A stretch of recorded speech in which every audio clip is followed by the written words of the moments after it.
Jose Ramirez classical guitar. It says Brazilian, $5,900. Woo. Well, that's the price you pay for fucking top shit. Yeah. This one here's $15,000. This other one. Looks like they're averaging it somewhere around 2,500 to $3,000. This one's $1,000. Jose Ramirez Calete La Paz #8. Uh-huh. Well, this is probably just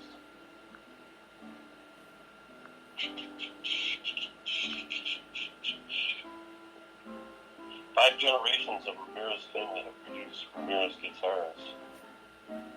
Headquartered in Spain. Blah, blah, blah. Yep, they're probably pretty nice guitars, I'd imagine. Well, this is one right here.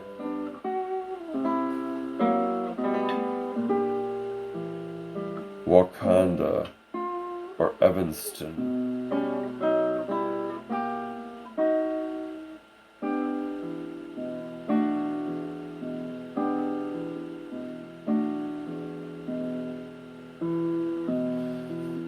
Ramirez Guitars USA, home of the legendary Ramirez guitar brand, the gold standard in Spanish, classical, and flamenco guitars.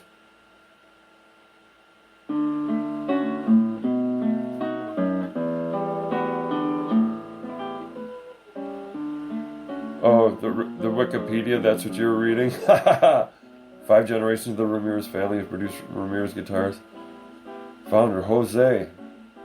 The one who probably built this guitar that we're listening to right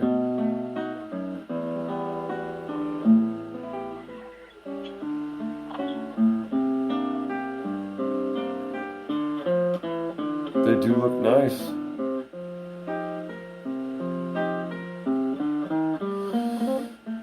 I detect a new goal has been set in my life.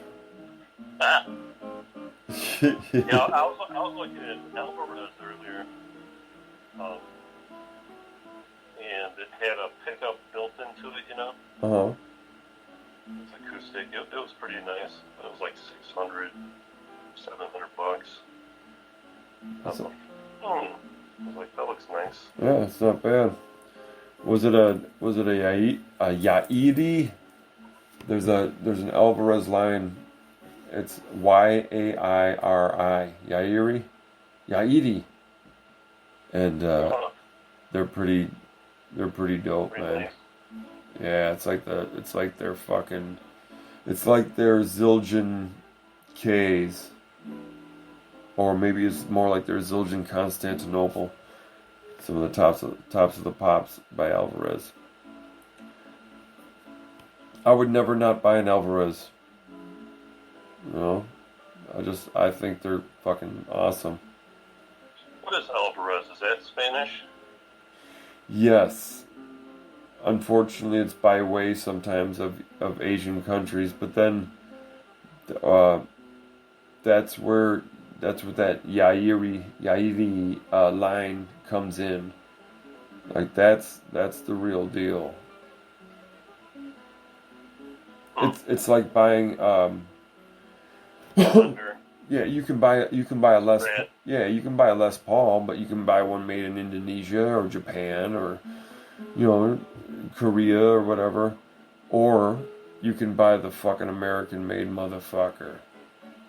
And that's like Alvarez's version of that, is that Yairi line where you're gonna pay a bit more, but it's the shit. No fucking around.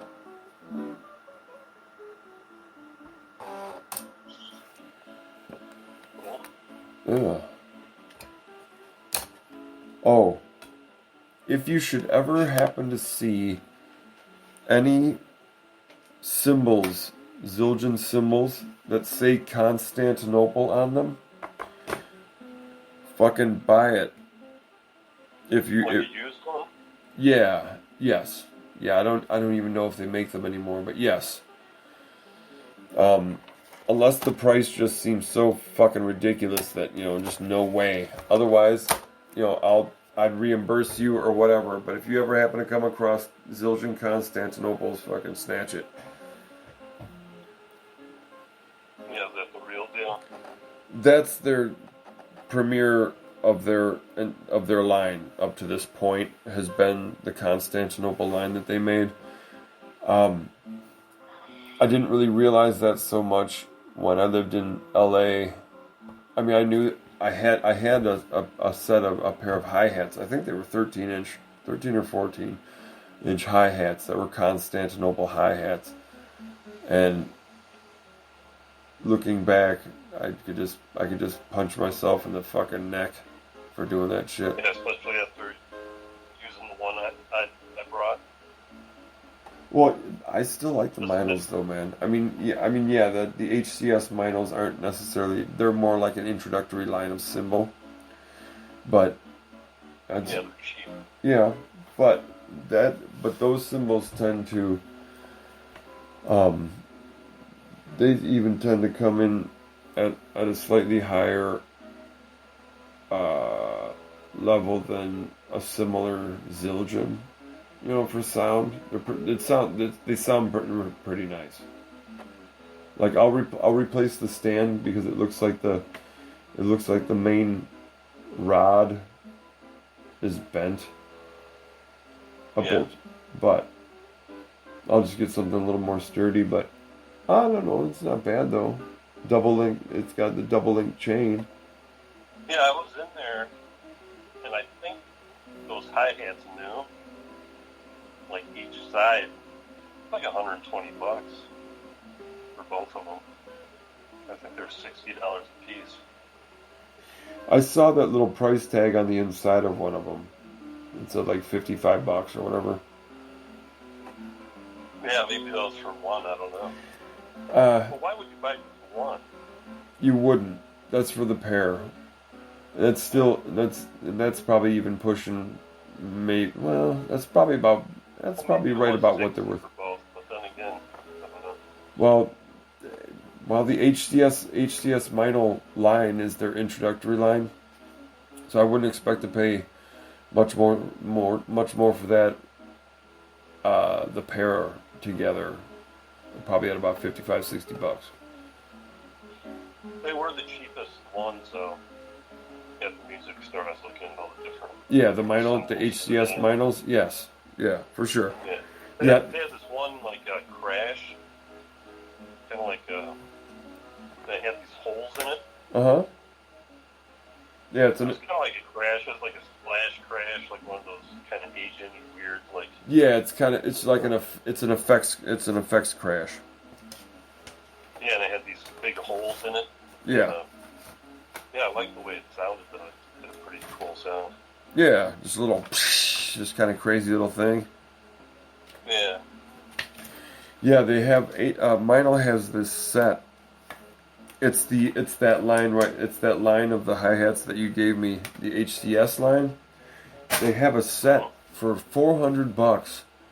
It's the hi-hats, your ride, like 2 crashes, one of those like fast crash effects things, like that one you were talking about with the holes in it. A splash, and like a bell, just an isolated bell. Ding, ding, ding, ding. Yeah, all of that shit for like $400. It's called like the super special pro instant pack or whatever the fuck. And it's like all the symbols and shit all at one shot for $400. I was like, that's pretty cool. And they're German made. They're I keep seeing their name more and more. You know, like... Yeah, they probably take a good beating when that fucked up, you know? Too much. Well, yeah, we're building the brand, you know, they're building it. I mean, they've been around for a while, but... Well, something I was looking at, too, is like... I was at the music store, and they had these big bundles of drumsticks, right? Like a bag of them. Yeah. And there's like 50 in it or something. Maybe not that many, but quite a few pairs, you know? Yeah. It's like, what kind of asshole would need to buy this? You know what I'm saying? It's like, how hard do you beat on your sticks, you know, for like burn through like a bag of sticks, you know. Like I just didn't get it. You know? So I need to buy maybe this it's for log. resale or something. It's a log made of sticks. Yeah. Yeah, what the hell? Pretty Yeah. much. Now see, now Like, I'm I've gone through a couple pairs in my life that I've actually like busted up, you know. yeah, played them till they broke. Yeah, but it's like kind of got to be. I mean, I know Chris used to kind of burn through his sticks, but he was a fucking animal, you know what I'm saying? Yeah. When it came to playing the drums, Well, and you know. it's going to factor into a lot of things like yeah, first of all, how hard do you hit? And what kind of angles do you hit at? Do you use a lot of rim, like rim shots, bam, or you know like jazzy style where you click on the rim, you lay the stick down, you're clicking it, clicking it, clicking it. Or do you out and out play rim, rim stuff, clickety click click, all that kind of shit. But yeah, I mean, I still have. Now, granted, I haven't sat down at a kit regularly, just like really regularly in a long time, but I still have sticks left that I had in LA. Plus, thing you don't need to hit drums that hard in order to get a good sound, you know. Fucking like you're breaking your sticks. Well, yeah, I mean, there's that thing about, how raw do you play? How raw is your music? How intense is it and shit? Of course, you're gonna probably hit a little harder if it's a more intense thing. But like you said, I agree. Like dynamics, learning how to use dynamics is one of the most important things. It's probably second only to learning how to tune. We established learning to tune is probably the most important fucking single step you can take first. And then... Yeah, I guess if you're playing like fucking, you're like wedding singer type band, and you just played shitty music all the time and you played a lot, like 5 days a week, maybe go out and just buy a big bag of sticks. Yeah, because you're gonna obviously you're gonna burn through them quickly. You'll be more likely if you play like that, like 5 days a week or so. You're going to be much more likely to break them while you're while you're playing. Different kind of music, and you just don't. It's not like they're skilled masters of the song. They just try and figure out as many songs as they can, and bash their way through. Yeah. See, but when you... What was that beat again? Yeah, bam, bam, but, bam, bam, bam. Yeah. Bam, ba, bam, bam, blabbity blam. I forgot to hit the hi-hat. Oh, shit, bam.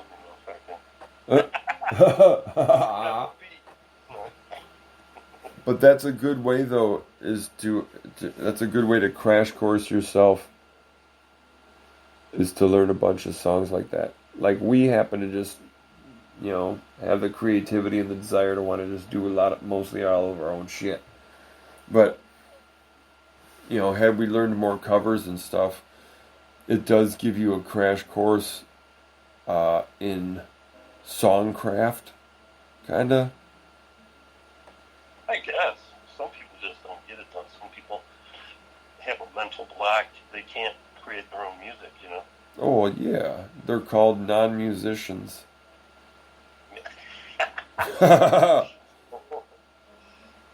Just as they may be able to do something that we can't do, we do this thing that they can't do, and it's all good. But ours was always the realm of the music and the sounds. With other passions and things along the way, but always back to the thing, man. Yeah, if you play your own music, you can't really fuck it up, because who's to say? The best. It's the best position to be in. You're like, that's called improvisation, or I modified it, or hey, guess what? I just changed it. Fuck you. And as the creator, like when you hear a cover and you're like, that doesn't sound right. Yeah. What if the musician, that recorded it did it? You can't really say much because then you're just like, oh shit. I guess it's a different version.